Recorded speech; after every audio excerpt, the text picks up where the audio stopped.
একটা মারাত্মক গুনাহ আছে, যে গুনাহটাকে আমাদের কাছে গুনাহই মনে হয় না। সেই গুনাহ হচ্ছে পরনিন্দা করা, গীবত করা। আল্লাহ তাআলা বলছেন কোরআনে, ওয়াইলুল লিকুল্লি হুমাযাতিল লুমাযা। আল্লাহ আল্লাহ আল্লাহ। হাসরের ময়দানে আল্লাহর দয়া হয়তো আমরা নামাজ না পড়েও, নামাজের হিসাব কম থাকলেও পার পেয়ে যেতে পারি, রোজার ঘাটতি থাকলেও পার পাওয়ার একটা সুযোগ আছে রবের দয়ায়।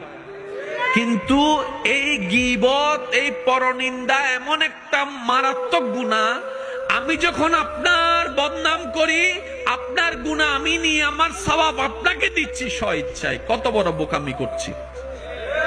যেখানে 2টা টাকা হারায় গেলে আমাদের মাথা পাগল হয়ে যায়, বিকাশ থেকে নগদ থেকে টাকা চলে গেলে মাথা অস্থির হয়ে যায়, ব্যাংক থেকে টাকা চলে গেলে আমরা মামলার পর মামলা করি, সে জায়গায় সওয়াবগুলা দিয়ে দিচ্ছি অন্যকে এই গীবতের মতো কাজটা করে, যেটা শয়তানের কৌশল, কিন্তু আমরা মনে করছি সেটা আমাদের একটা আনন্দের বিষয়।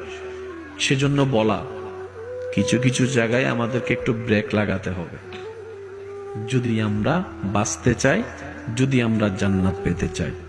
চিৎকার দিয়ে বলেন সুবহানাল্লাহ।